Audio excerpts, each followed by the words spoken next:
O peso do sobrenome. A linha invisível.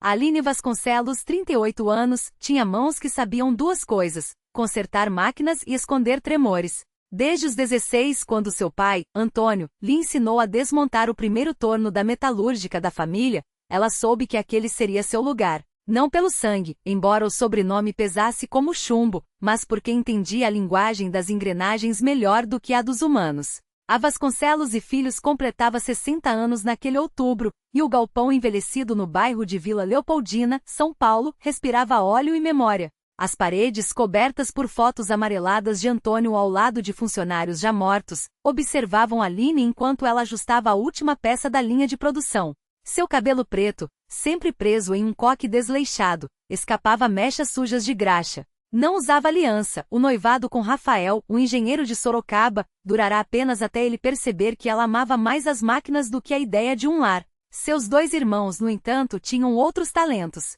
Caio, 42, o primogênito, era o rosto da empresa, sorria para clientes, apertava mãos em jantares caros e usava ternos que custavam mais que o salário de um operário. Dani, 35, a caçula, era a estratégia. Formada em administração nos Estados Unidos, falava em otimização e corte de gastos como se fossem orações. Aline era a coluna. A que sujava as mãos. A que não precisava de planilhas para saber que a máquina 7 estava prestes a queimar o motor. Bastava ouvir o gemido metálico. Eles a chamavam de a operária de luxo. Um elogio disfarçado de piada. 2. O plano nas sombras. A festa de aniversário da empresa seria no sábado, no salão de eventos alugado no Jardim Europa. Aline só aceitou ir porque Antônio, mesmo após o AVC que o deixou com a fala arrastada, insistiu: "Você tem que estar lá, minha filha. Eles não são como você." Ela não entrou no salão pelo tapete vermelho.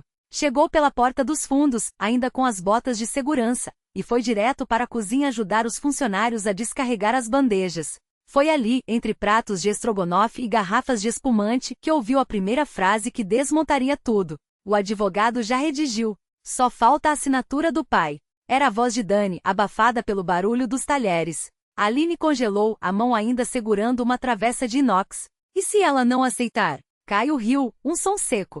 Ela não tem escolha. Ou assina a venda das suas ações por um preço irrisório, ou a gente prova que ela não tem capacidade gerencial. O laudo psiquiátrico já está pronto. Pai não vai deixar. Dani suspirou. Por isso a gente adiantou a guardiã. Ele não assina mais nada.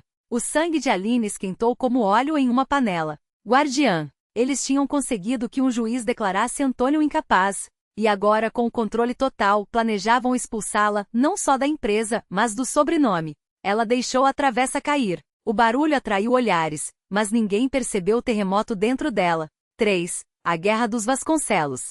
Aline não chorou. Não gritou. Voltou para casa, um apartamento pequeno em Perdizes, e abriu a caixa de ferramentas que herdara do pai. Dentro, entre chaves de fenda e alicates, estava a chave do cofre da empresa. Antônio lhe dera anos atrás, porque você é a única que entende o valor das coisas.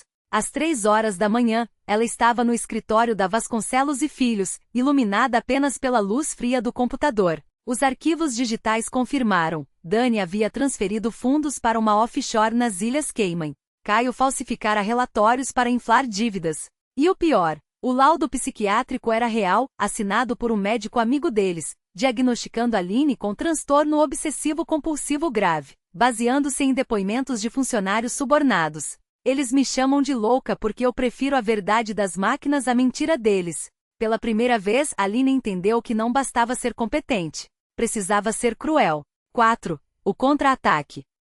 No domingo, ela apareceu no hospital onde Antônio estava internado. Os irmãos não estavam claro, domingos eram para iates e jantares, não para pais doentes. Pai, eu preciso que você me ouça. Sua voz tremia, mas as mãos não. Mostrou os documentos. As transferências.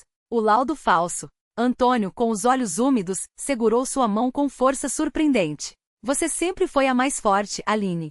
Mas força sozinha não ganha guerra. Ela soube o que fazer. Na segunda-feira, a Vasconcelos e Filhos amanheceu com as portas lacradas. Uma ordem judicial, assinada por um juiz que Aline procurou no fim de semana, congelava todas as operações até uma auditoria independente. Os funcionários confusos olhavam para ela como se fosse uma traidora. Ou uma salvadora. Caio ligou furioso. Você não tem ideia do que está fazendo. Vamos à falência. Não, vocês é que iam nos afundar. Sua voz era gelo. O juiz já tem tudo. Fraude, desvio, falsificação. E adivinha? O nome de vocês está em cada um. Dani tentou negociar. Aline, a gente pode dividir. Você fica com 20%. Eu quero 51%. E vocês fora. Silêncio. Você não tem coragem. Ela sorriu pela primeira vez em anos. Vocês me ensinaram que coragem é fazer o que precisa ser feito. 5. O desfecho duplo. Primeiro final, a vitória. 3 meses depois, Aline sentava à cabeça da mesa da diretoria, agora só dela. Caio e Dani, proibidos de se aproximar da empresa, vendiam carros de luxo em uma concessionária no interior. Antônio, recuperado, voltará a visitar a fábrica, orgulhoso. As máquinas finalmente tinham uma dona que as entendia. Mas à noite, no silêncio do apartamento, Aline olhava para as mãos. Ainda sujas de graxa, ainda tremendo.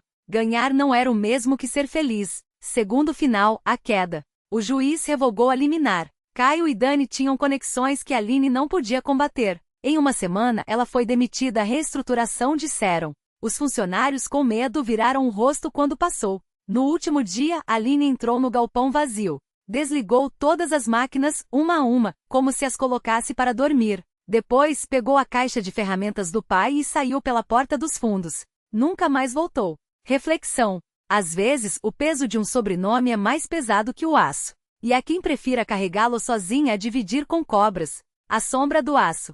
3 anos depois, em uma cidade onde o vento carrega o cheiro de cana queimada, Aline apertava os parafusos de um motor de barca. O estaleiro ficava à beira do rio, um lugar onde ninguém perguntava de onde vinha a graxa nas mãos ou a cicatriz no pulso, presente de uma correia solta nos tempos da fábrica. O dono do lugar, um homem chamado Rui, só queria que as coisas funcionassem. Não ligava se ela falava pouco ou se, às vezes, ficava olhando para o horizonte como se esperasse algo que nunca chegaria. Pelo menos até o dia em que Lívia, a filha dele, apareceu com um projeto nas mãos. Precisamos de alguém que entenda de engrenagens para adaptar isso aqui, disse, jogando os papéis em cima da bancada. Era um desenho tosco de um sistema de irrigação automatizado feito à mão. Meu pai disse que você é a melhor. Aline não respondeu.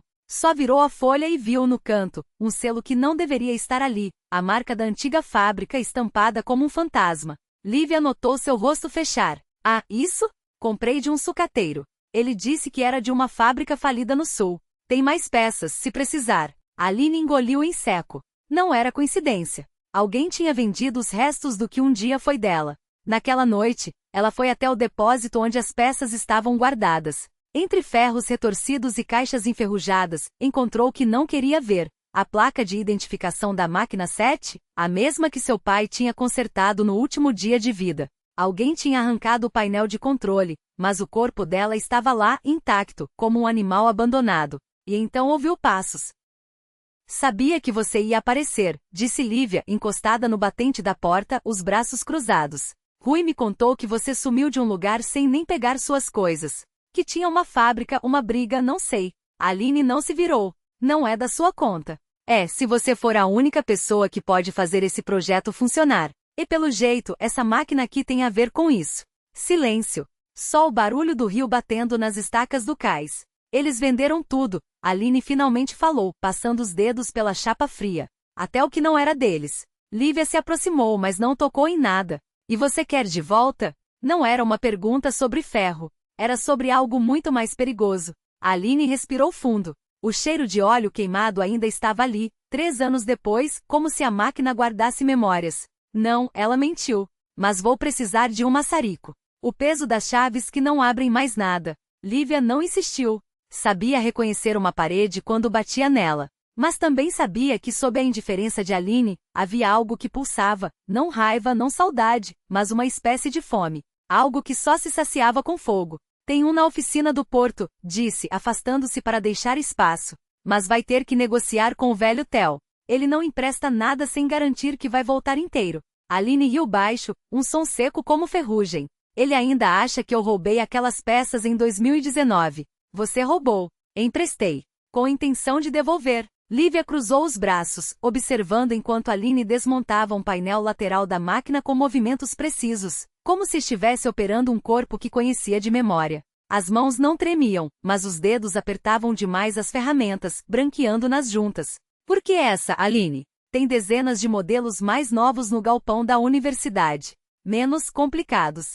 A pergunta pairou entre elas pesada. A máquina não era a melhor. Não era nem a segunda melhor. Era uma relíquia de um tempo em que Aline ainda acreditava que podiam consertar coisas, não só engrenagens, mas pessoas, promessas. O tipo de traição que vem com assinatura em contrato e sorriso no rosto. Porque essa aqui sabe, ela murmurou finalmente virando-se. Os olhos, normalmente frios como aço temperado, tinham um brilho que Lívia nunca vira antes. Ela sabe o que eles fizeram. Lívia não perguntou quem.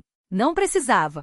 Você vai queimar tudo, constatou mais para si mesma. Aline não respondeu. Em vez disso, estendeu a mão aberta, onde repousavam 3 chaves oxidadas, uma de fenda, uma Phillips e uma terceira menor, com o cabo derretido em um formato que não correspondia a nenhuma fechadura conhecida. Essas aqui também sabem, disse, fechando os dedos com um estalo. E elas vão abrir o que precisa ser aberto. O rio parecia mais alto naquela noite. As ondas batiam nas estacas do cais como se quisessem derrubar algo, ou como se estivessem avisando. Lívia não era do tipo que acreditava em presságios, mas, quando Aline se virou para o maçarico com um sorriso que não chegava aos olhos, ela sentiu o mesmo calafrio que antecede uma tempestade. Algo ia pegar fogo. E não era só metal. O peso das chaves.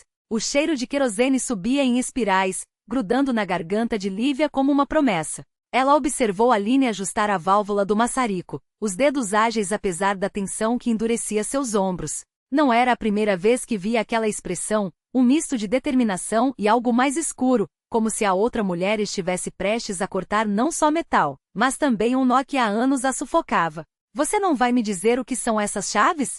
Lívia cruzou os braços, a voz firme, mas o coração batendo em um ritmo que traía sua curiosidade. Aline não olhou para ela. Em vez disso, passou o polegar sobre a chave menor, a de cabo derretido, como se testasse sua temperatura.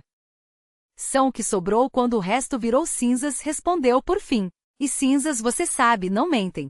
Um estrondo surdo veio do rio. Não era a maré, nem o vento. Era algo dentro da água, um som oco, como se algo grande tivesse se movido sob a superfície. Lívia estremeceu, mas Aline nem piscou. Ela acendeu o maçarico com um estalo, e a chama azulada iluminou seu rosto em ângulos afiados, transformando suas feições em algo quase irreconhecível. Tem uma porta na antiga serraria, Aline indicou com a cabeça para o galpão abandonado do outro lado do cais, suas paredes comidas pelo sal e pelo tempo. Não é uma porta de verdade.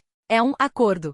E essas chaves são a única coisa que pode desfazê-lo. Lívia sentiu o estômago revirar. Ela conhecia a serraria, ou o que restava dela. Há anos, quando ainda era criança, ouvia os mais velhos sussurrarem sobre o lugar, que as tábuas rangiam sozinhas à noite, que as janelas quebradas refletiam coisas que não estavam lá. Seu avô, um homem de poucas palavras e muitas cicatrizes, uma vez lhe dissera para nunca se aproximar dali. Lá dentro, as paredes têm memória, ele havia murmurado, com um olhar que Lívia nunca esqueceu. Que tipo de acordo? Ela perguntou, mesmo sabendo que não queria a resposta. Aline não respondeu de imediato. Em vez disso, aproximou a chama do maçarico de uma das chaves, a de fenda. O metal esquentou vermelho, depois branco, até que algo dentro dela estalou, não como metal se partindo, mas como um suspiro preso sendo solto. Um cheiro doce e podre se espalhou pelo ar, como frutas apodrecendo sob o sol. O tipo que não deveria ter sido feito. Aline finalmente disse, a voz rouca. Meu irmão fez isso há 10 anos. Pensou que estava comprando tempo. Em vez disso, vendeu o que não era seu para vender. Lívia lembrou-se então dos boatos sobre o irmão de Aline, um rapaz que desaparecera sem deixar rastros, depois de uma noite em que o rio havia transbordado sem chuva. Dizia-se que ele tinha encontrado algo nas entranhas da serraria, algo que brilhava no escuro, algo que falava. E agora você quer desfazer isso, Lívia concluiu, sentindo o peso daquilo tudo pressionar seu peito. Sozinha. Aline riu, um som seco, sem alegria. Sozinha? Ela repetiu, balançando a cabeça. Não, Lívia, você já está aqui. E isso não é coincidência. Antes que Lívia pudesse reagir, Aline jogou a chave de fenda nas águas escuras do rio. Não houve chapinho. Apenas um silvo agudo, como se o metal tivesse sido engolido por algo vivo. Em seguida, as ondas começaram a girar em espiral, formando um redemoinho onde a chave havia caído. E do fundo, algo respondeu. Não era um som.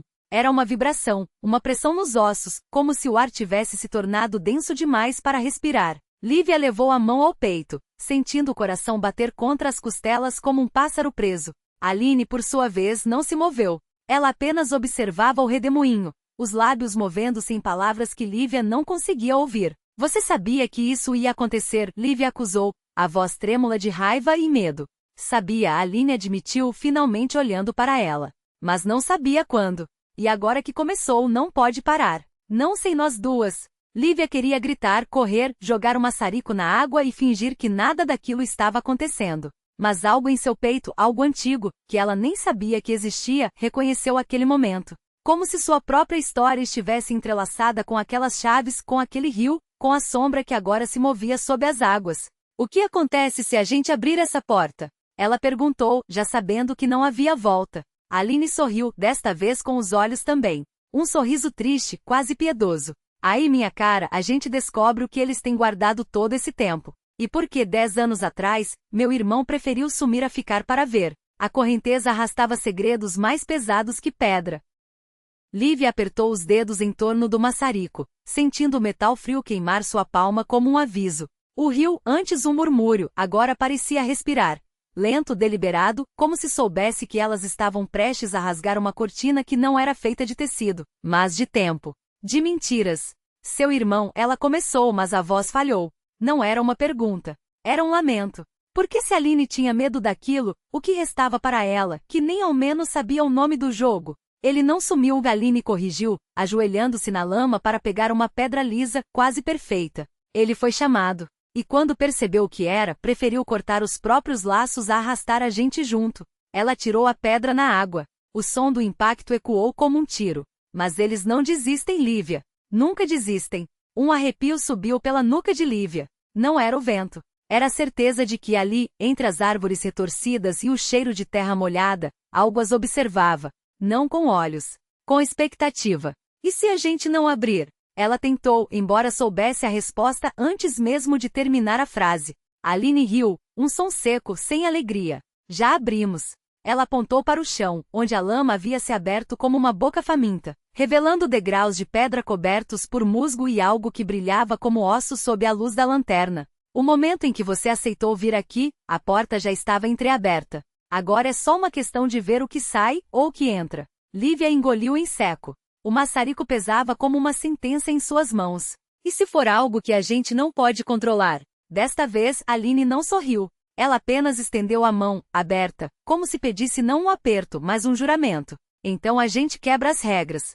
Porque tem uma coisa que eles não contavam. A gente não é mais as mesmas meninas de 10 anos atrás. Seus dedos tremiam, mas a voz não. Eu tenho as chaves. Você tem o fogo. Juntas, a gente tem uma chance. Uma chance de que Lívia não sabia. Mas quando olhou para trás, viu que a trilha por onde haviam vindo já não existia mais. Só havia o rio à porta e a sombra que agora não se movia sob a água, mas dentro dela. Como se estivesse esperando. Tá bom, Lívia sussurrou, acendendo o maçarico. A chama dançou ávida, refletindo em algo metálico nas profundezas. Mas se a gente virar cinzas, eu juro que te assombro pelo resto da eternidade. Aline riu de verdade desta vez, um som que quase apagou o barulho dos degraus rangendo sob seus pés enquanto desciam.